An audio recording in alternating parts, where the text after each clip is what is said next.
प्यारे बच्चों, RBSE Rajasthan board class channel पर आप सभी का हार्दिक स्वागत है। बच्चों, इस वीडियो में हम आरबीएसई यानी कि राजस्थान बोर्ड के कक्षा 9वीं के गणित के अध्याय 10 वृत्त यानी कि सर्कल्स की प्रश्नावली 10.4 के सभी प्रश्नों को हल करेंगे। तो वीडियो को पूरा एंड तक देखिएगा, जिससे आपको प्रश्नावली 10.4 के सभी प्रश्नों के हल आसानी से समझ में आ जाएंगे। प्रश्न एक में हमें दिया गया है 5 सेंटीमीटर तथा 3 सेंटीमीटर त्रिज्या वाले दो वृत्त हैं। ठीक है, और दोनों वृत्त जो है दो बिंदुओं पर प्रतिच्छेद करते हैं तथा उन दोनों वृत्तों के केंद्र के बीच की दूरी 4 सेंटीमीटर है। तो वो उभयनिष्ठ जीवा की लंबाई ज्ञात कीजिए। उभयनिष्ठ जीवा क्या होगी? जहां दो बिंदुओं पर वो प्रतिच्छेद कर रहे हैं दोनों वृत्त, उन दोनों बिंदुओं को मिलाने वाली जो भुजा है वो उभयनिष्ठ जीवा होगी। तो इसको हल करते हैं। हमें दिया गया है दोनों वृत्तों के केंद्र की दूरी कितनी है? 4 सेंटीमीटर। तो हमने एक वृत्त का केंद्र ले लिया ए, दूसरे वृत्त का केंद्र ले लिया बी। इन दोनों के बीच की दूरी ले ली 4 सेंटीमीटर। ठीक है, फिर हमने 5 सेंटीमीटर वाला वृत्त खींच दिया। तो ए को केंद्र मानकर हमने 5 सेंटीमीटर वाला वृत्त खींच दिया और बी को केंद्र मानकर हमने 3 सेंटीमीटर वाला वृत्त खींच दिया। ठीक है, अब दोनों वृत्त दो बिंदुओं पर प्रतिच्छेद करते हैं, तो मान लेते हैं वो बिंदु पी और क्यू हैं। ठीक है, तो उभयनिष्ठ जीवा पी क्यू की हमें लंबाई ज्ञात करनी। पी क्यू की जो है लंबाई हमें ज्ञात करने को इस प्रश्न में कहा गया है।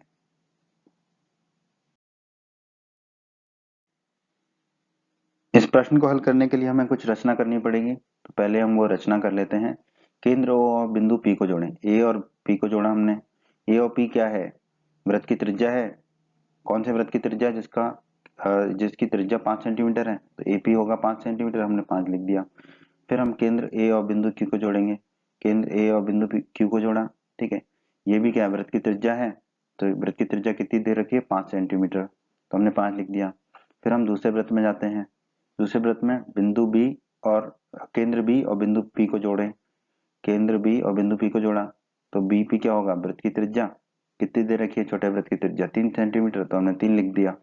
फिर केंद्र बी और बिंदु क्यू को जोड़ें। केंद्र बी और बिंदु क्यू को जोड़ा। ये भी क्या होगा? छोटे वृत्त की त्रिज्या, और कितनी दे रखी है? 3 सेंटीमीटर। तो हमने यहाँ पर 3 लिख दिया। तो ये हमने रचना की इस प्रश्न को हल करने के लिए। आइए अब हम इस प्रश्न को हल करते हैं। दोस्तों, हम जानते हैं 16 धन 9 25 होता है। ठीक है, 16 को हम क्या लिख सकते हैं? 4 का वर्ग। 9 को हम लिख सकते हैं 3 का वर्ग और 25 को लिख सकते हैं 5 का वर्ग। हम ऐसा क्यों कर रहे हैं ये आपको अभी समझ में आएगा। ठीक है, अब त्रिभुज एबीपी में देखते हैं। ये जो हरा वाला त्रिभुज है, ठीक है, जो ए बी है वो कितना है? 4 है। तो 4 की जगह हमने रख दिया ए बी। ठीक है, और जो बीपी है वो कितना है? 3 है। तो 3 की जगह हमने रख दिया बीपी। और एपी कितना है? 5 है। तो 5 की जगह रख दिया हमने एपी। तो हमारा आ गया ए बी का वर्ग धन बीपी का वर्ग बराबर एपी का वर्ग। और हम जानते हैं कि आधार का वर्ग धन लंब का वर्ग बराबर होता है कर्ण का वर्ग। तो पाइथागोरस प्रमेय से क्या होगा? जो तो एपी हमारा क्या हो जाएगा? कर्ण हो जाएगा। ठीक है, एपी कर्ण हो जाएगा। और हमें पता है कि कर्ण कर्ण के सम्मुख कोण जो होता है वो समकोण होता है। तो एपी का सम्मुख कोण कौन सा है यहाँ पर? एबीपी। एबीपी जो है एपी का सम्मुख कोण है। तो एबीपी कितना हो जाएगा? 90 डिग्री। ठीक है, एबीपी हो जाएगा 90 डिग्री। कहाँ से? पाइथागोरस प्रमेय से। इसे हम मान लेंगे समीकरण 1 से। हम थोड़ा वही करते हैं। 16 धन 9 बराबर 25, और 16 को हम लिख देंगे 4 का वर्ग, 9 को लिख देंगे 3 का वर्ग और 25 को लिख देंगे 5 का वर्ग। ठीक है, अब त्रिभुज ए बी क्यू में, नीचे वाले त्रिभुज में। ठीक है, ए बी कितना दे रखा है हमें? 4। तो 4 की जगह रख देंगे ए बी। ठीक है, बी क्यू कितना दे रखा है? 3। तो 3 की जगह रख देंगे बी क्यू। ठीक है, ए क्यू कितना दे रखा है? 5। तो 5 की जगह रख देंगे ए क्यू। तो ये हो जाएगा हमारा ए बी का वर्ग धन बी क्यू का वर्ग बराबर ए क्यू का वर्ग। ठीक है, ये क्या हो जाएगा? हमारा आधार का वर्ग धन लंब का वर्ग बराबर कर्ण का वर्ग। तो ए क्यू क्या हो जाएगा? कर्ण हो जाएगा। ए क्यू हमें कर्ण मिल जाएगा। और कर्ण का सम्मुख कोण क्या होता है? समकोण होता है। तो पाइथागोरस प्रमेय से कोण ए बी क्यू, कोण ए बी क्यू कितना हो जाएगा? 90 डिग्री। कोण ए बी क्यू मिल जाएगा हमें 90 डिग्री। इसे हम मान लेंगे समीकरण 2। हमने समीकरण 1 और समीकरण 2 को लिख दिया। अब समीकरण 1 और समीकरण 2 को जोड़ने पर दोनों की बाईं तरफ को जोड़ लेंगे, दोनों की दाईं तरफ को जोड़ लेंगे। तो क्या हो जाएगा? कोण ए बी पी धन कोण ए बी क्यू बराबर 90 डिग्री धन कोण 90 डिग्री। ठीक है, 90 डिग्री धन 90 डिग्री कितना हो जाएगा? 180 डिग्री। तो हमारा आएगा कोण ए बी पी धन कोण ए बी क्यू बराबर 180 डिग्री। ठीक है। अब कोण एबीपी और कोण एबीक्यू अगर 180 डिग्री है तो हम क्या कह सकते हैं कि जो पीबीक्यू है वो क्या होगी, एक सीधी रेखा होगी। पीबीक्यू एक सीधी रेखा होगी, ठीक है। अगर पीबीक्यू एक सीधी रेखा होगी तो पीक्यू बराबर क्या हो जाएगा, पीबी धन बीक्यू, पीबी धन बीक्यू। और पीबी कितना दे रखा है हमें, 3। देखिए पीबी 3 है और बीक्यू कितना है, 3, तो बीक्यू की जगह रख दिया हमने 3, तो पीक्यू हो जाएगा 3 धन 3, ठीक है। 3 धन 3 कितना होगा, 6, तो पीक्यू बराबर कितना आ गया हमारा, 6 सेंटीमीटर। तो हमें ये उभयनिष्ठ जीवा पीक्यू की लंबाई ज्ञात करनी थी, तो पीक्यू की लंबाई कितनी आ गई, 6 सेंटीमीटर। तो यही हमारा उत्तर होगा इस प्रश्न का दोस्तों। प्रश्न 2 में कहा गया है यदि एक वृत्त की दो समान जीवाएं वृत्त के अंदर प्रतिच्छेद करें तो सिद्ध कीजिए कि एक जीवा के खंड दूसरी जीवा के संगत खंडों के बराबर हैं। इस प्रश्न को समझ लेते हैं हम, जो हमें दिया गया वो लिख लेते हैं। एक वृत्त के अंदर दो समान जीवाएं ए बी और सी डी वृत्त के अंदर प्रतिच्छेद करती हैं। सबसे पहले तो हमने ओ केंद्र का एक वृत्त खींच लिया, ठीक है। इसमें एक जीवा बना ली ए बी, दूसरी जीवा बना ली सी डी, ठीक है। और हमें दिया गया कि ये दोनों जीवाएं आपस में लंबाई में बराबर हैं, ठीक है। समान जीवाएं हैं मतलब लंबाई में बराबर हैं। तो ए बी और सी डी क्या है, समान लंबाई की जीवाएं हैं। ए बी और सी डी की लंबाई बराबर है, तो हमने लिख दिया ए बी बराबर सी डी, ठीक है। अब हम मान लेते हैं कि दोनों जीवाएं जो है ए बी और सी डी एक बिंदु पर प्रतिच्छेद करती हैं। इस बिंदु को हमने क्या मान लिया, ई मान लिया, ठीक है। अब हमें सिद्ध क्या करना है, हमें सिद्ध करना है कि एक जीवा के खंड दूसरी जीवा के संगत खंडों के बराबर है। खंड मतलब भाग। अब ये दोनों जीवा एक दूसरे को प्रतिच्छेद कर रही है, तो मतलब दो भागों में बांट रही हैं दोनों जीवा एक दूसरे को, ठीक है। जैसे कि लाल वाली जीवा का एक बड़ा भाग एक छोटा भाग, उसी प्रकार नीली वाली जीवा का एक बड़ा भाग और एक छोटा भाग। तो संगत खंड बराबर है, मतलब बड़े भाग आपस में बराबर हैं और छोटे भाग भी आपस में बराबर हैं। तो हमें सिद्ध करना होगा ए बराबर सी, ठीक है। और दूसरी चीज क्या सिद्ध करनी होगी, बी बराबर डी, संगत खंड आपस में बराबर है। तो हमें ये चीज सिद्ध करनी है इस प्रश्न में, तो अब हम इसको सिद्ध करेंगे।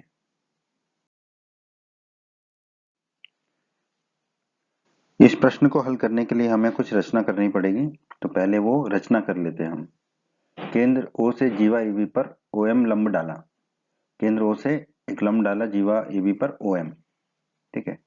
उसी प्रकार केंद्र ओ से जीवा सीडी पर एक लंब डाला ओएन, ओएन लंब है सीडी पर, ठीक है।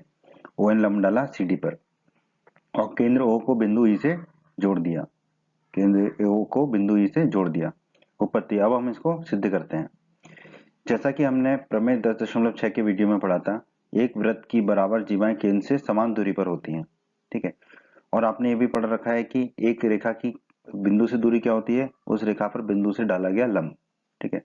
तो यहाँ पर ए बी और सी डी समान जीवाएं हैं, समान लंबाई की जीवाएं हैं, ठीक है। अगर ये समान लंबाई की जीवाएं हैं तो केंद्र से इनकी दूरी भी बराबर होगी। तो हम कह सकते हैं एमओ और एनओ क्या होगा, आपस में बराबर होगा, क्योंकि एमओ और एनओ क्या है, केंद्र से इन दोनों समान जीवाओं पर डाले गए लंब है। इससे हम मान लेते हैं समीकरण 1। त्रिभुज एमओई और त्रिभुज एनओई में, ठीक है। ये त्रिभुज एमओई है हरा वाला और पीला वाला त्रिभुज एनओई है, ठीक है। इन दोनों त्रिभुजों में देखते हैं कोण एम बराबर कोण एन, कोण एम और कोण एन बराबर है क्योंकि दोनों कोण 90 डिग्री के हैं, क्योंकि ओ एम और ओ एन जो है ए बी और सी डी पर लंब है, ठीक है। तो ये दोनों कोण कितने के होंगे, 90 डिग्री के। 90 डिग्री के हैं तो इंग्लिश में कहते हैं राइट एंगल, तो आर लिख दिया हमने। अब ओ ई बराबर ओ ई, ये वनिष्ठ भुजा है, ठीक है। तो ये बराबरी होगी और ये भुजा जो है ये राइट एंगल समकोण त्रिभुज 90 डिग्री के सम्मुख भुजा है, तो इसको क्या कह देंगे हम, एच हाइपोटेनियस कहते हैं अंग्रेजी में, ठीक है। अब एमओ बराबर एनओ, ठीक है। ये हमने अभी समीकरण 1 में निकाला था। दोनों जीवाओं पर डाले गए लंब बराबर होंगे, केंद्र से दूरी बराबर होगी उनकी, ठीक है। और ये भुजा है तो एस लिख दिया हमने साइड। अब आरएचएस नियम से क्या होगा, दोनों त्रिभुज सर्वांग सम होंगे, दोनों त्रिभुज सर्वांग सम होंगे, उनका क्रम देख लेते हैं। क्रम आरएचएस में हम कैसे निकालते हैं, समकोण त्रिभुज और जो भुजा है हाइपोटेनियस के अलावा वो जहां पर भी कर्ण को छू रही है, जहां पर भी कर्ण को छू रही है, तो कहां पर छू रही है कर्ण को, ओ पर, ठीक है। ओ पर छू रही है दोनों तरफ, तो फिर कर्ण का क्रम ले लेंगे ओ ई और ओ ई, ठीक है। तो हमारा क्या आ जाएगा, त्रिभुज एमओई सर्वांग सम होगा त्रिभुज एनओई के, एमओई सर्वांग सम होगा त्रिभुज एनओई के, किस नियम से, आरएचएस के नियम से। अब हमें पता है कि अगर दो त्रिभुज सर्वांग सम है तो सीपीसीटी के नियम से, मतलब कि सर्वांग सम त्रिभुजों के संगत भाग बराबर होते हैं, तो संगत भुजाएं भी बराबर होंगी। ठीक है, तो यहाँ पर पहली और आखिरी अक्षर ले लेते हैं त्रिभुज का, दाईं तरफ भी पहला और आखिरी अक्षर ले लेते हैं, तो हमें क्या मिलेगा, एम ई बराबर एन ई, एम ई बराबर एन ई, एम ई और एन ई आपस में बराबर मिल गए हमें। इसे हम मान लेंगे समीकरण 2। ए बी और सी डी आपस में बराबर है, ये हमें दिया गया प्रश्न में। हमें क्या दिया हुआ है प्रश्न में कि दो समान जीवाएं, ठीक है, तो ए बी बराबर सी डी हमें दिया गया है। दोनों तरफ 1/2 का गुणा करेंगे तो क्या मिलेगा हमें, 1/2 ए बी बराबर 1/2 सी डी। ठीक है, अब हमने अध्याय 10 की प्रमेय 10.3 के वीडियो में पढ़ा था, एक वृत्त के केंद्र से एक जीवा पर डाला गया लंब जीवा को समद्विभाजित करता है। ठीक है, तो यहाँ पर OM जो है AB पर लंब है, OM जो है AB पर लंब है, इसका मतलब OM जो है AB को समद्विभाजित करेगा, तो AM बराबर 1/2 AB होगा। ठीक है, क्योंकि AB जो है दो बराबर भागों में बटेगा, AM और BM, तो AM जो होगा पूरे AB का आधा होगा। ठीक है, उसी प्रकार ON जो है वो CD पर लंब है, तो इसका मतलब ON जो है CD को दो बराबर भागों में बांटेगा, इसका मतलब हम क्या पाएंगे CN बराबर 1/2 CD होगा, क्योंकि जब ON CD को दो बराबर भागों में बांटेगा तो वो CN और DN होंगे, तो CN कितना होगा, CD का आधा होगा, तो हमने लिख दिया CN बराबर 1/2 CD। ठीक है, अब 1/2 AB जो है हम यहाँ पे रख देंगे, 1/2 AB की जगह क्या रख देंगे हम AM, और 1/2 CD की जगह हम क्या रख देंगे CN, तो हमें क्या मिलेगा AM बराबर CN, AM और CN आपस में बराबर हो गए, ये हमें मिल गया यहाँ पर। इसे हम मान लेते हैं समीकरण 3। हमने समीकरण 3 को लिख लिया और समीकरण 2 को फिर से लिख लिया। ठीक है, अब समीकरण 3 और समीकरण 2 को जोड़ने पर तो दोनों के बाईं तरफ को जोड़ लेते हैं, तो क्या आ जाएगा AM धन ME, और दोनों के दाईं तरफ को जोड़ लेते हैं तो क्या आ जाएगा CN धन NE। ठीक है, अब आप देखिए AM ये है और ME ये है, इन दोनों को जोड़ेंगे तो हमें क्या मिलेगा AE। ठीक है, तो AM धन ME कितना हो गया हमारा AE। उसी प्रकार CN ये है हमारा और NE ये है, CN और NE को जोड़ेंगे तो क्या मिलेगा हमें CE, तो CN और NE को हमने जोड़ा तो हमको मिल गया CE। ठीक है, तो AE बराबर CE मिल गया हमें, यही हमें इस प्रश्न के पहले भाग में सिद्ध करना था, तो हम लिख देंगे इति सिद्धम AE बराबर CE, और इसे हम मान लेंगे समीकरण 4। ठीक है, और हमें दिया गया है AB बराबर CD, दोनों जीवाएं समान लंबाई की हैं, समान जीवाएं हैं AB बराबर CD, इसे हम मान लेते हैं अभी समीकरण 5। ठीक है, अब समीकरण 5 में से समीकरण 4 को घटा देंगे। ठीक है, समीकरण 5 में से समीकरण 4 को घटा देंगे। ठीक है, तो पहले लिख देंगे AB, AB में से किसको घटा देंगे AE को, AE को घटा दिया, फिर लिख दिया हमने CD, CD में से किसको घटा देंगे CE को, CD में से CE को घटा देंगे। अब AB में से अगर हम AE को घटाएंगे तो हमें क्या मिलेगा B, उसी प्रकार CD में से अगर हम CE को घटाएंगे तो हमें क्या मिलेगा D, तो हमने लिख दिया B बराबर D। ठीक है, ए बी माइनस ए क्या लिख दिया हमने बी, और सी डी माइनस सी लिख दिया हमने डी, तो बी बराबर डी हो गया हमारा। ठीक है, और यही हमें सिद्ध करना था दूसरे भाग में इस प्रश्न के, तो हम लिख देंगे इति सिद्धम। प्रश्न 3 में दिया गया यदि एक वृत्त की दो समान जीवाएं वृत्त के अंदर प्रतिच्छेद करें तो सिद्ध कीजिए कि प्रतिच्छेद बिंदु को केंद्र से मिलाने वाली रेखा जीवाओं से बराबर कोण बनाती है। ठीक है, तो ये जो प्रश्न है वो करीब करीब प्रश्न 2 की तरह ही है, इसको समझ लेते हैं। दिया गया हमें एक वृत्त के अंदर दो समान जीवाएं ए बी और सी डी वृत्त के अंदर प्रतिच्छेद करती हैं। ठीक है, तो हमने ओ केंद्र का एक वृत्त बना लिया, एक जीवा बना ली ए बी और उसी के बराबर एक जीवा बना ली सी डी। ठीक है, और ये वृत्त के अंदर प्रतिच्छेद करती हैं एक दूसरे को, ए बी और सी डी आपस में बराबर है, ये प्रश्न में दिया गया है हमें। हम मान लेते हैं कि दोनों समान जीवाएं ए बी और सी डी बिंदु ई पर प्रतिच्छेद करती हैं। ठीक है, अब प्रतिच्छेद बिंदु ई को केंद्र ओ से मिलाने वाली रेखा कौन सी होगी ओई, वो हमने खींच दी ओई। ठीक है, अब हमें सिद्ध करना है कि ये जो रेखा ओई है जीवाओं ए बी और सी डी पर बराबर कोण बनाती है, अर्थात कोण ओई ओ ई ए बराबर है कोण ओ ई सी के। ठीक है, तो ये हमें सिद्ध करना है इस प्रश्न में। इस प्रश्न को हल करने के लिए हमें रचना करनी पड़ेगी, तो वो रचना कर लेते हैं हम। ये बिल्कुल प्रश्न 2 की तरह ही रचना है। केंद्र ओ से जीवा ए बी पर ओ एम लंब डाला। ठीक है, तो ओ एम एक लंब डाला हमने ए बी पर। ठीक है, उसी प्रकार केंद्र ओ से जीवा सी डी पर हमने एक लंब डाला ओ एन। ठीक है, ओ एन लंब डाला सी डी पर। ठीक, अब हम इसको सिद्ध करते हैं। ठीक है, रचना हो गई हमारी, अब हम इसको सिद्ध करते हैं। तो बिल्कुल प्रश्न 2 की तरह ही प्रमेय 10.6 में हमने पढ़ा था, एक वृत्त की बराबर जीवाएं केंद्र से समान दूरी पर होती हैं और किसी भी जीवा की केंद्र से दूरी क्या होती है, केंद्र से डाला गया जीवा पर लंब। ठीक है, तो यहाँ पर जो लंब डाले जीवाएं हैं ए बी और सी डी ये बराबर हैं। ठीक है, तो इन जीवाओं पर केंद्र से डाले गए लंब जो है वो भी बराबर लंबाई के होंगे। तो एमओ बराबर एनओ होगा, एमओ और एनओ आपस में बराबर होंगे लंबाई में। इसे हम मान लेंगे समीकरण 1। अब बिल्कुल जैसा हमने प्रश्न 2 में हल किया था वैसा ही हल करेंगे। त्रिभुज एमओई हरे वाला त्रिभुज और त्रिभुज एनओई पीले वाले त्रिभुज में कोण एम बराबर कोण एन, कोण एम और कोण एन आपस में बराबर होंगे। क्यों? क्योंकि दोनों 90 डिग्री के हैं, दोनों लंब हैं केंद्र से जीवाओं पर। ठीक है, दोनों 90 डिग्री के हैं मतलब समकोण है, समकोण है मतलब अंग्रेजी में राइट एंगल कहते हैं, तो हमने लिख दिया आर। ओई बराबर ओई, ये उभयनिष्ठ भुजा है ओई। ठीक है, ये तो बराबर होगी। और ये समकोण त्रिभुज की सम्मुख भुजा है तो ये कर्ण होगी, कर्ण को अंग्रेजी में कहते हैं हाइपोटेनियस, तो हमने लिख दिया एच। अब एमओ बराबर एनओ ये हमने समीकरण 1 में निकाला था, केंद्र से जीवाओं पर डाला गया लंब बराबर है। अब ये एस है तो हमने लिख दिया साइड के लिए एस लिख दिया, भुजा है। अब आरएचएस नियम से क्या होगा, दोनों त्रिभुज सर्वांग होंगे। क्रम क्या होता है आपको पता है, जो भुजा होती है हाइपोटेनस के अलावा कर्ण के अलावा, वो भुजा कर्ण को जहां पर भी काटती है। ठीक है, तो ये कर्ण को कहां पर काट रही है, ओ पर। ठीक है, तो कर्ण का क्रम वही ले लेते हैं, वहां से शुरू करके ओ ई ओ ई। ठीक है, दोनों तरफ वही आ जाएगा। तो सर्वांग त्रिभुजों का क्रम क्या होगा, जो समकोण त्रिभुज है वो और जो हमने कर्ण का क्रम लिया है। ठीक है, समकोण त्रिभुज फिर जो कर्ण का क्रम है, तो हम कह पाएंगे यहाँ से त्रिभुज एम ओ ई, त्रिभुज एम ओ ई सर्वांग सम होगा त्रिभुज एन ओ ई के, त्रिभुज एन ओ ई के सर्वांग सम होगा। किस नियम से, आरएचएस के नियम से। ठीक है, ये दोनों त्रिभुज सर्वांग सम हो गए।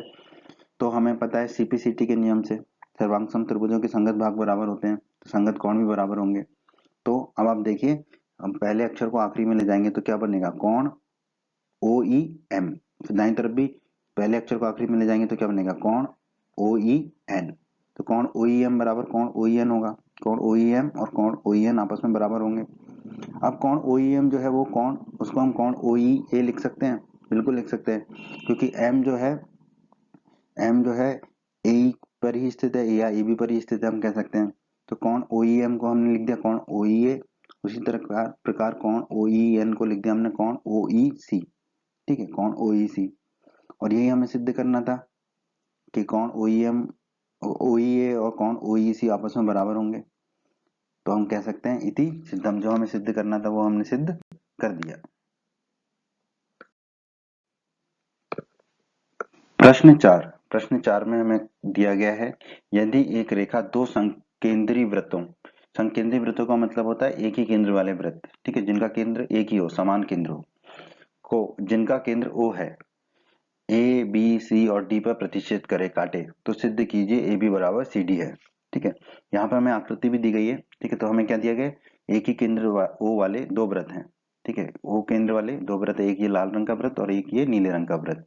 ठीक है, एक रेखा है जो दोनों संकेंद्रीय वृत्तों को बिंदु ए बी सी और डी पर काटती है। तो हमने एक रेखा खींची, ये दोनों वृत्तों को कहाँ काट रही है, ए पर, बी पर, सी पर और डी पर। ठीक है, नीले वाले वृत्त को ये काट रही है ए और डी पर और लाल वाले वृत्त को काट रही है सी और डी पर। तो हमें सिद्ध करना है ए बी बराबर सी डी होगा। ए बी ये वाला भाग किसके बराबर होगा, सी डी के बराबर होगा। ये हमें सिद्ध करना है इस प्रश्न में। ठीक है, तो प्रश्न को हल करने के लिए हमें छोटी सी रचना करनी होगी, वो कर लेते हैं पहले हम। केंद्र ओ से जीवा एडी पर ओ एम लंब डालते हैं। ठीक है, एडी पर हमने लंब डाला केंद्र ओ से ओ एम। ठीक है, तो ओ एम जो है एडी पर लंब होगा और ये ओ एम जो है बीसी पर भी लंब होगा। ठीक है, क्योंकि बीसी जो है एडी का ही हिस्सा है, भाग है। दोस्तों हमने प्रमेय 10.3 के वीडियो में पढ़ा था कि एक वृत्त के केंद्र से जीवा पर डाला गया लंब जीवा को समद्विभाजित करता है, मतलब कि दो बराबर भागों में बांटता है। यहाँ पर ओ एम जो है एडी पर लंब है। ठीक है, तो ओ एम जो है एडी को दो बराबर भागों में बांटेगा, समद्विभाजित करेगा। ठीक है, तो हमें क्या मिलेगा, ए एम बराबर डी एम। ठीक है, क्योंकि ओ एम जो है एडी को दो बराबर भागों में बांट रहा है ए एम और डी एम में, तो ए एम और डी एम बराबर होंगे आपस में। इसे हम मान लेते हैं समीकरण 1। उसी प्रकार ओ एम जो है बीसी पर भी लंब है, तो ओ एम जो है जीवा बीसी को भी समद्विभाजित करेगा दो बराबर भागों में। ठीक है, तो दो बराबर भाग कौन कौन से हैं बीसी के, BM और CM, तो BM बराबर CM होगा, BM और CM आपस में बराबर होंगे। इसे हम मान लेते हैं समीकरण 2। अब समीकरण 1 में से समीकरण 2 को घटाने पर, ठीक है, तो पहले हम समीकरण 1 का भाग लिख देंगे AM, उसको घटाएंगे समीकरण 2 के में से तो माइनस BM। उसी प्रकार दाईं तरफ समीकरण 1 का भाग लिख दिया और माइनस लिखने के बाद हमने लिख दिया समीकरण 2 का भाग। अब AM में से BM गया, AM में से BM गया तो क्या बचेगा AB। उसी प्रकार DM में से CM जाएगा तो क्या बचेगा CD। तो हमारा आ जाएगा AB बराबर CD। AB और CD आपस में बराबर हो जाएंगे और यही हमें इस सवाल में, इस प्रश्न में सिद्ध करना था, AB बराबर CD, तो हमने कर दिया। तो हम कह देंगे इति सिद्धम।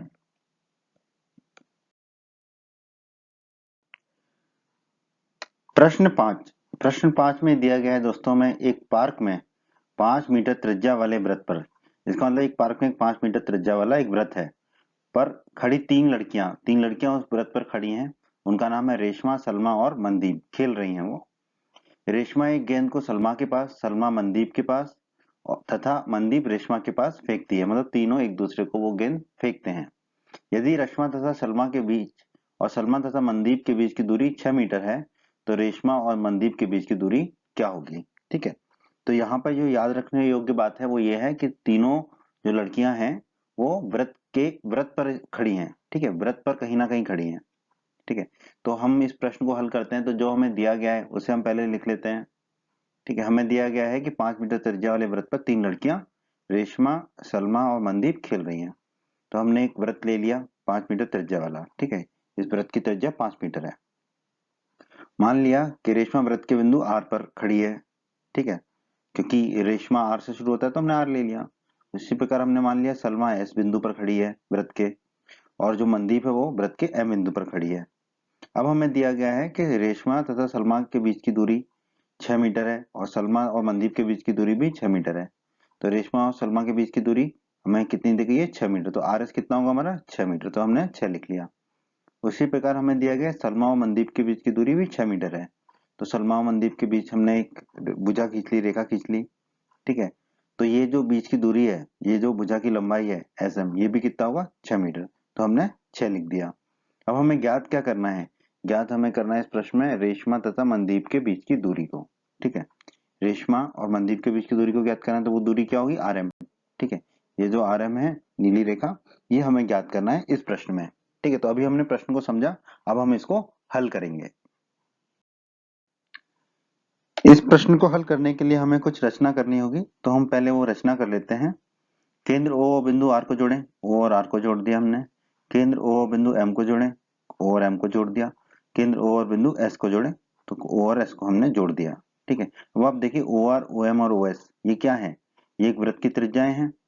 ठीक है, और वृत्त की त्रिज्या हमें कितनी दे रखी है, 5 मीटर की त्रिज्या वाला वृत्त दे रखा है, तो हम इन सब के आगे लिख देंगे 5। ठीक है, अब हम मान लेते हैं कि जो रेखा RM और OS है, RM और OS, ठीक है, ये जो दोनों रेखा हैं, ये एक बिंदु है P, उस पर प्रतिच्छेद करती हैं, तो यहाँ पर हमने लिख दिया P।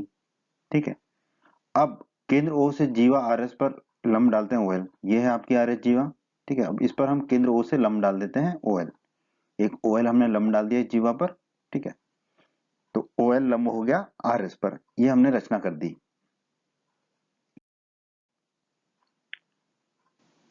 OL लंब है RS पर, ये हमने अभी भी रचना से किया। ठीक है, अब हमने अध्याय 10 की प्रमेय 10.3 में पढ़ा था। ठीक है, आपने अगर हमारा प्रमेय 10.3 का वीडियो नहीं देखा है तो उसे अवश्य देखें। प्रमेय 10.3 के वीडियो में हमने सिद्ध किया था, एक वृत्त के केंद्र से एक जीवा पर डाला गया लंब जीवा को समद्विभाजित करता है, मतलब कि जीवा को दो बराबर भागों में बांटता है। तो यहाँ पर जो लंब OL है, केंद्र O से डाला गया लंब है OL, कहाँ पर, जीवा RS पर। तो OL लंब जो है जीवा RS को समद्विभाजित करेगा, दो बराबर भागों में बांटेगा। तो RL बराबर LS बराबर 3 होगा, क्योंकि जो जीवा RS है उसकी लंबाई कितनी है, 6। ठीक है, 6 मीटर है, तो RL कितना होगा हमारा, 3 मीटर। उसी प्रकार LS कितना होगा हमारा, 3 मीटर। तो ये हमने लिख दिया। कहाँ से लिखा, प्रमेय 10.3 से, क्योंकि इस जीवा पर डाला गया लंब जीवा RS को दो बराबर भागों में बांटेगा। जीवा RS की लंबाई 6 मीटर है, तो दोनों बराबर भागों की लंबाई कितनी होगी, 3 मीटर। तो RL LS दोनों हमारे हो जाएंगे 3-3 मीटर के। हम जानते हैं अगर एक बिंदु दो स्थिर बिंदुओं से बराबर दूरी पर स्थित हो तो वह बिंदु दो स्थिर बिंदुओं को मिलाने वाले रेखाखंड का लंब और समद्विभाजक होता है। ठीक है, तो यहाँ पर देखिए जो बिंदु O है वो R बिंदु और M बिंदु से बराबर दूरी पर स्थित है, समान दूरी पर स्थित है। ठीक है, क्योंकि ये क्या है, OR और OM वृत्त की त्रिज्याएं हैं और इनकी लंबाई है 5 मीटर। ठीक है, तो जो बिंदु O है बिंदु R और M से बराबर दूरी पर स्थित है। इसका मतलब क्या होगा, जो OP है, ठीक है, ये जो OP है ये RM पर लंब होगा, OP RM पर लंब होगा। ठीक है, उसी प्रकार आप देखिए बिंदु S जो है वो बिंदु R और M से बराबर दूरी पर स्थित है। ठीक है, और बराबर दूरी क्या है, 6 मीटर, और ये हमें प्रश्न में दिया गया है। ठीक है, क्योंकि रेशमा और सलमा 6 मीटर की दूरी पर बैठी हैं एक दूसरे से, और सलमा और मनदीप भी 6 मीटर की दूरी पर बैठी हैं। तो यहाँ से हम कह देंगे कि एसपी जो है वो लंब होगा आरएम पर, एसपी जो है आरएम पर लंब होगा। ठीक है, तो अभी तो हमने लंब का निकाल लिया, अब हम समद्विभाजक लिख लेते हैं। ठीक है, जो रेखा ओपी है या एसपी है वो आरएम को दो बराबर भागों में बांटेगी, तो हम कह सकते हैं कि आरपी बराबर होगा पीएम के। ठीक है, क्योंकि आरएम को दो बराबर भागों में बांटेगा लंब ओपी या एसपी, एक ही बात है। ठीक है, तो हमने लिख दिया आरपी बराबर पीएम। ठीक है, तो आरपी बराबर पीएम है, तो आरएम आरएम जो बड़ी रेखा है, जो जो हमें ज्ञात करना है, रेशमा और मनदीप के बीच की दूरी, वो किसके बराबर होगी, 2 गुणा आरपी के, आरपी के 2 के गुणा के बराबर होगी। तो अगर हमने आरपी ज्ञात कर लिया तो उसमें 2 का गुणा करेंगे तो हमें आरएम मिल जाएगा, और आरएम ही क्या है, रेशमा और मनदीप के बीच की दूरी है, जो कि हमें इस प्रश्न में ज्ञात करनी है। तो आरएम बराबर 2 गुणा आरपी को हम क्या मान लेंगे, समीकरण 1। त्रिभुज ओआरएल में, ये पीले वाले त्रिभुज ओआरएल में पाइथागोरस प्रमेय से, ठीक है, क्योंकि यहाँ पर जो है ओएल जो है आरएस पर लंब है। ठीक है, तो पाइथागोरस प्रमेय क्या कहती है हमारी, लंब का वर्ग धन आधार का वर्ग बराबर क्या होता है, कर्ण का वर्ग। तो यहाँ पर लंब क्या है हमारा, ओएल। ठीक है, आधार क्या है हमारा, आरएल, और कर्ण क्या है हमारा, ओआर। ठीक है, तो लंब की जगह रख दिया हमने ओएल, आधार की जगह आरएल और कर्ण की जगह ओआर। ठीक है, अब ओएल तो हमें पता नहीं है, आरएल हमें पता है। ठीक है, आरएल हमें कितना कितना निकाला था अभी हमने, आरएल 3, तो आरएल की जगह हम रख देंगे 3। और ओआर, ओआर क्या वृत्त की त्रिज्या है, ये भी हमें पता है कितना है, 5, तो ओआर की जगह रख देंगे हम 5। ठीक है, तो हमने ओएल को ओएल ही रहने दिया, आरएल की जगह रख दिया 3 और ओआर की जगह रख दिया 5। ठीक है, अब 3 का वर्ग कितना हो जाएगा, 9, उसी तरह 5 का वर्ग हो जाएगा 25, तो हमें मिलेगा ओएल का वर्ग धन 3 का वर्ग हो गया 9 धन 9 बराबर 5 का वर्ग हो गया 25। ठीक है, अब 9 को हम ले जाएंगे दाईं तरफ, तो ऋण का हो जाएगा, तो हमें मिलेगा ओएल का वर्ग बराबर 25 ऋण के 9, 25 में से 9 जाएंगे तो कितने बचेंगे, 16, तो ओएल का वर्ग कितना जाएगा, 16। ठीक है, अब 16 का वर्गमूल लेंगे। ठीक है, अंडर रूट लेंगे, वर्गमूल लेंगे, तो ओएल हमें कितना मिल जाएगा, 4, क्योंकि 4 का वर्ग होता है 16, तो ओएल हमें मिल गया 4, तो हमने ओएल को लिख दिया 4। ठीक है, ओएल को हमने लिख दिया 4, ओएल मिल गया हमें 4। आगे बढ़ते हैं दोस्तों, अब त्रिभुज ओआरएस में। ठीक है, ये जो हरा वाला त्रिभुज है इसमें, ठीक है, area of ORS, air ORS का क्षेत्रफल कितना होगा, किसी भी त्रिभुज का क्षेत्रफल क्या होता है दोस्तों, हमने पढ़ा था 1/2 गुणा आधार गुणा ऊंचाई, या 1/2 गुणा आधार गुणा संगत शीर्षलंब, संगत शीर्षलंब मतलब उस आधार पर जो शीर्षलंब होगा वो। ठीक है, तो ओआरएस का क्षेत्रफल कितना जाएगा, 1/2 गुणा ओएस गुणा आरपी। ठीक है, ओएस जो है यहाँ पर आधार हो गया, और इस पर संगत शीर्षलंब कौन सा है इस त्रिभुज में, आरपी। ठीक है, तो इसका क्षेत्रफल कितना आ जाएगा ओआरएस का, 1/2 गुणा ओएस गुणा आरपी। ठीक है, इसे हम मान लेते हैं समीकरण 2। अब ओआरएस का क्षेत्रफल एक और तरीके से निकाला जा सकता है, अगर हम आरएस को आधार मान लें तो संगत शीर्षलंब क्या होगा हमारा, ओएल। ठीक है, तो ओआरएस के क्षेत्रफल को हम क्या लिख सकते हैं, 1/2 आरएस गुणा ओएल भी लिख सकते हैं, इसे हम मान लेते हैं समीकरण 3। ठीक है, अब देखिए समीकरण 2 और समीकरण 3 बराबर है।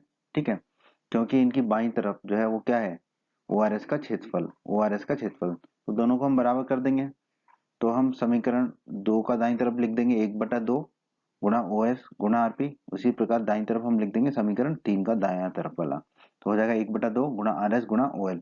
1/2 से 1/2 चला जाएगा, तो हमें कितना मिलेगा, ओएस गुणा आरपी बराबर आरएस गुणा ओएल, ओएस गुणा आरपी बराबर हमें मिल जाएगा आरएस गुणा ओएल। तो हमने निकाला अभी ओएस गुणा आरपी बराबर आरएस गुणा ओएल। ठीक है, अब हमें पता है ओ एस कितना दे रखा है हमें, वृत्त की त्रिज्या है 5, ठीक है।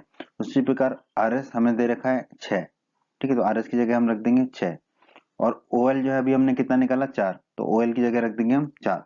तो हमने ओ एस की जगह रख दिया 5, आर एस की जगह रख दिया 6, और ओ एल की जगह रख दिया 4, ठीक है। तो 5 गुणा आरपी बराबर हो गया 6 गुणा 4, 6 गुणा 4 कितना होता है 24, तो 5 गुणा आरपी बराबर हो गया 24। आरपी बराबर कितना हो जाएगा 24/5, ठीक है। तो 24 में 5 का भाग देंगे तो हमें आरपी मिलेगा 4.8, हमें आरपी मिल गया 4.8, ठीक है। अब हमने समीकरण 1 में निकाला था कि आरएम जो है 2 गुना आरपी है, ठीक है। तो आरएम जो है 2 गुना आरपी है, तो हम आरपी की जगह क्या रख देंगे 4.8, तो हमने आरपी की जगह रख दिया 4.8, तो 2 गुना 4.8 हो गया, तो आरएम बराबर हमारा कितना आ गया 9.6 मीटर, ठीक है। तो जो आरएम है वो कितना आ गया 9.6 मीटर। इसका मतलब हम क्या कह सकते हैं, रेशमा और मनदीप के बीच की दूरी कितनी है 9.6 मीटर, और यही हमारा उत्तर होगा दोस्तों इस प्रश्न का। हमारे सामने है प्रश्न 6। प्रश्न 6 कहता है 20 मीटर त्रिज्या का एक गोल पार्क वृत्ताकार, ठीक है। एक गोल पार्क है जिसकी त्रिज्या जो है वो हमें दी गई है 20 मीटर, ठीक है। एक कॉलोनी में स्थित है, 3 लड़के हैं, 3 बदमाश लड़के अंकुर, सैयद और डेविड इसकी परिसीमा पर बराबर दूरी पर बैठे हैं। परिसीमा मतलब वृत्त पर बराबर दूरी पर बैठे हैं, ठीक है। और प्रत्येक के हाथ में एक खिलौना टेलीफोन है आपस में बात करने के लिए। प्रत्येक फोन की दूरी की लंबाई ज्ञात कीजिए। तो हम इस प्रश्न को समझते हैं। पहले जो हमें दिया गया वो लिखते हैं, 20 मीटर त्रिज्या का एक गोल पार्क एक कॉलोनी में स्थित है, तो हम वो बना लेते हैं। हमने एक 20 मीटर त्रिज्या का एक गोल पार्क बना लिया, इसकी त्रिज्या कितनी है 20 मीटर, ठीक है। और हमें दिया गया है कि ये 3 बदमाश बच्चे अंकुर जो और सैयद और डेविड, ये 3 बदमाश बच्चे जो हैं वो वृत्त पर परिसीमा पर बैठे हैं, ठीक है। तो हम मान लेते हैं कि अंकुर जो है बिंदु ए पर बैठा है, सैयद जो है बिंदु एस पर बैठा है, और डेविड जो है बिंदु टी पर बैठा है। अब ये इन सबके हाथों में एक खिलौना टेलीफोन है जो आपस में बात करते हैं, ठीक है। और ये तीनों एक दूसरे से बराबर दूरी पर बैठे हैं, ठीक है। तो 3 लड़के अंकुर, सैयद और डेविड इसकी परिसीमा पर बराबर दूरी पर बैठे हैं, ये हमें दिया गया है। हम मान लेते हैं कि ये बराबर दूरी कितनी है 2x है, 2 गुना x है, ठीक है। तो अंकुर और सैयद के बीच की दूरी कितनी होगी 2 गुना x। उसी प्रकार सैयद और डेविड के बीच की दूरी होगी 2 गुना x। उसी प्रकार अंकुर और डेविड के बीच की दूरी होगी 2 गुना x। ये हमें दिया गया है प्रश्न में, ठीक है। तो as बराबर sd बराबर ad बराबर 2x, ये तीनों जो है भुजाएं कितनी हो जाएंगी 2x के बराबर। और हमें क्या ज्ञात करना है, हमें इन्हीं तीनों भुजाओं की लंबाई ज्ञात करनी है कि वो आपस में एक दूसरे से कितनी दूरी पर स्थित हैं। प्रत्येक फोन की डोरी की लंबाई ज्ञात करनी है, मतलब कि उनके बीच की दूरी ज्ञात करनी है। तो हमें ज्ञात करना है एस एस डी और एडी की लंबाई यानी कि 2x। अगर 2 गुना x हमने ज्ञात कर लिया तो हम कह देंगे फोन की दूरी की लंबाई 2 गुना x है, ठीक है। अब हम इसको हल करते हैं। तो आइए दोस्तों अब इस प्रश्न को हम हल करते हैं। जैसा कि दोस्तों हम जानते हैं कि अगर एक बिंदु दो स्थिर बिंदुओं से बराबर दूरी पर स्थित हो तो वह बिंदु दो स्थिर बिंदुओं को मिलाने वाले रेखाखंड का लंब समद्विभाजक होता है, ठीक है। जैसे समझ लेते हैं, यहाँ पर बिंदु ए जो है बिंदु एस और बिंदु डी से बराबर दूरी पर स्थित है, ठीक है। ए एस और ए डी कितना है यहाँ पर 2x, ठीक है। तो बिंदु ए जो है एस से भी 2x दूरी पर स्थित है और डी से भी 2x दूरी पर स्थित है। इसका मतलब क्या हुआ कि अगर ए से अगर हम कोई लंब खींचेंगे कहां पर एस और डी को मिलाने वाले रेखाखंड एस डी पर, ठीक है। अगर ए से हम लंब खींचेंगे एस डी पर तो वो एस डी को 2 बराबर भागों में बांटेगा, मतलब कि समद्विभाजित करेगा, समद्विभाजक होगा उसका। तो ए एम जो है अगर हमने लंब खींचा एस डी पर, ठीक है, ए एम हमने लंब खींचा एस डी पर, ठीक है। तो ए एम क्या है एस डी को 2 बराबर भागों में बांटेगा। इसका मतलब क्या हुआ एम एस और एम डी बराबर होंगे, ठीक है। एस डी अगर 2x है तो एम एस कितना होगा x, और एमडीबी कितना होगा x, ठीक है। अब केंद्र O से जीवा एसडी को समद्विभाजित करने के लिए हमने एक रेखा खींची OM, ठीक है। केंद्र O से M तक एक रेखा खींची क्योंकि M हमें पता है एसडी का समद्विभाजक है, ठीक है। तो केंद्र O से एसडी को समद्विभाजित करने के लिए रेखा खींची OM। अब आपको याद होगा इसी अध्याय 10 की प्रमेय 10.4 के वीडियो में हमने सिद्ध किया था एक वृत्त के केंद्र से जीवा को अगर समद्विभाजित करने के लिए कोई रेखा खींची जाए तो वह रेखा जीवा पर क्या होती है लंब होती है। तो यहाँ पर OM क्या होगा जीवा एसडी पर लंब होगा, तो OM लंब होगा जीवा एसडी पर। OM जो है जीवा एसडी पर लंब होगा।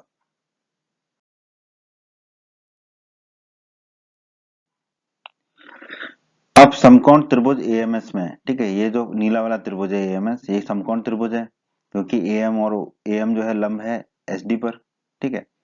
तो समकोण त्रिभुज एएमएस में पाइथागोरस प्रमेय लगा देते हैं। पाइथागोरस प्रमेय आपको पता है, लंब का वर्ग धन आधार का वर्ग बराबर कर्ण का वर्ग। तो यहाँ पर लंब क्या है, एएम है, आधार कितना है, एसएम है, और कर्ण कितना है, एएस है। तो हम लिख देंगे, लंब की जगह लिख देंगे एएम, आधार की जगह लिख देंगे एमएस, और कर्ण की जगह लिख देंगे एएस। तो हो जाएगा हमारा एएम का वर्ग धन एमएस का वर्ग बराबर एएस का वर्ग।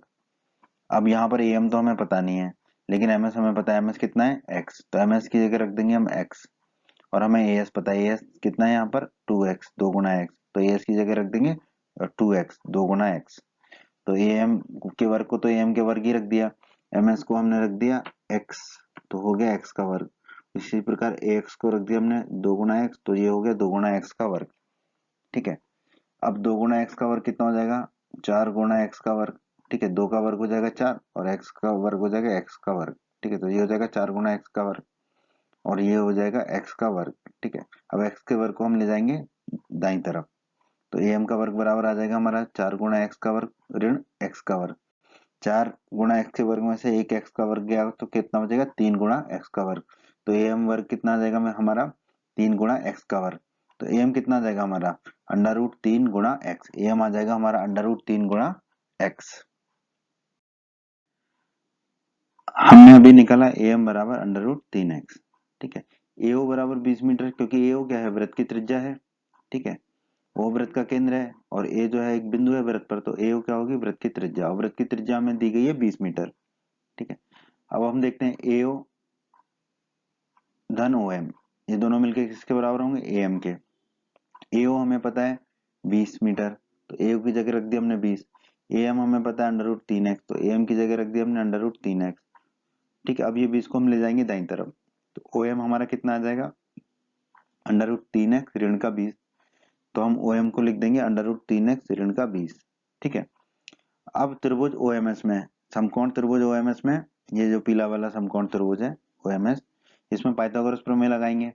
पाइथागोरस प्रमेय क्या कहती है, लंब का वर्ग धन आधार का वर्ग बराबर कर्ण का वर्ग, ठीक है। लंब यहाँ पर ओएम है, आधार यहाँ पर एमएस है और कर्ण यहाँ पर ओएस है।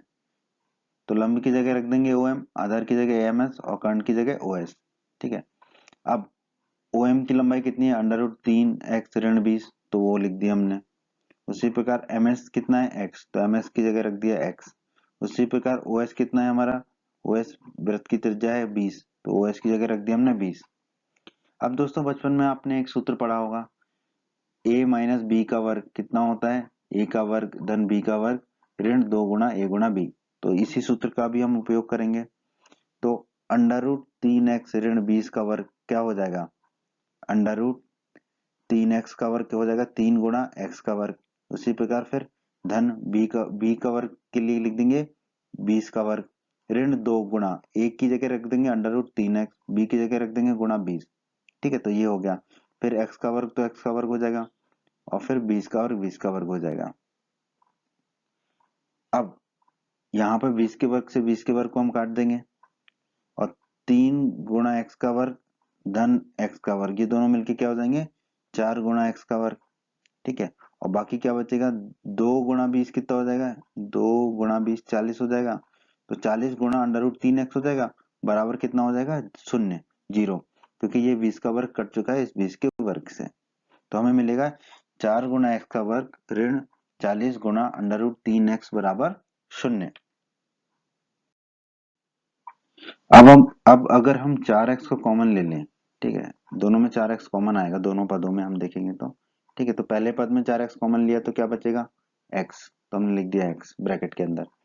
दूसरे पद में से 4x कॉमन लेंगे तो हमें कितना मिलेगा, 40 में से 4 कॉमन लेंगे तो 10, और √3x में से x कॉमन लेंगे तो √3, तो 10 गुणा √3, और ऋण का चिन्ह है तो ऋण का चिन्ह लगा दिया, बराबर 0, ठीक है। अब या तो 4x शून्य होगा या ब्रैकेट के अंदर वाली चीज शून्य होगी। 4x शून्य होगा तो x बराबर 0 हो जाएगा, और अगर ब्रैकेट के अंदर वाली चीज शून्य है तो x ऋण 10 गुणा √3 बराबर 0 हो जाएगा। तो ऋण के 10 गुणा √3 को हम दाईं तरफ ले जाएंगे तो धन का हो जाएगा, तो x बराबर हमारा मिल जाएगा 10 गुणा √3। अब x बराबर 0 तो संभव नहीं है, क्योंकि दूरी कुछ ना कुछ तो होगी, तो x बराबर 0 संभव नहीं है। तो क्या संभव होगा, x बराबर 10 गुना √3। अब हमें पता है SD बराबर कितना है, 2x है। SD 2x के बराबर है, तो x का मान रख देंगे। तो SD बराबर 2x, x का मान रख देंगे, x कितना है 10 गुना √3, तो x की जगह रख दिया 10 गुना √3। तो SD या 2x हमारा कितना आ गया, 20 गुना √3। अब हमें पता है AS बराबर SD बराबर AD बराबर 2x है, क्योंकि ये तीनों बदमाश बच्चे अंकुर, सैयद और डेविड बराबर दूरी पर बैठे हैं और वो दूरी हमने मानी थी 2x।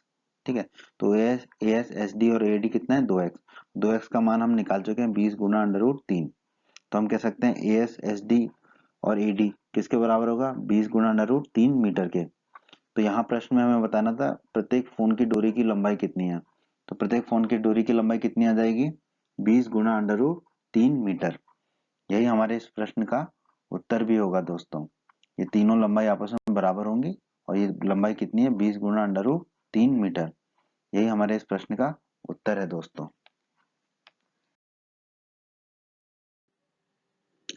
उम्मीद करते हैं बच्चों आपको हमारा ये वीडियो पसंद आया होगा। बच्चों, अगर आप राजस्थान बोर्ड क्लास चैनल पर नए हैं और आपने अभी तक हमारे YouTube चैनल को सब्सक्राइब नहीं किया है, तो सब्सक्राइब बटन को दबाकर जल्दी से हमारे चैनल को सब्सक्राइब कर लीजिए और बेल आइकन को भी दबा दीजिए। इससे आपको क्या फ़ायदा होगा कि जब भी हमारे चैनल पर कोई भी नया वीडियो आएगा तो उसका नोटिफिकेशन सबसे पहले आपको मिलेगा। और जब भी आप यूट्यूब पर वीडियो सर्च करेंगे तो हमारे चैनल के वीडियोज़ आपको ऊपर नज़र आने लगेंगे। आपको वीडियो पसंद आया है तो आप हमारे वीडियो को अपने दोस्तों के साथ व्हाट्सएप और फेसबुक पर अवश्य शेयर करें, जिससे आपके दोस्तों का भी फायदा हो, उन्हें लाभ हो। और वीडियो पसंद आया है तो वीडियो को लाइक अवश्य कर दें। और इस अध्याय के अन्य सभी वीडियोस को देखने के लिए आई बटन पर क्लिक करें। आई बटन पर क्लिक करने से आपको इस अध्याय के सभी वीडियोस के लिंक मिल जाएंगे। धन्यवाद बच्चों।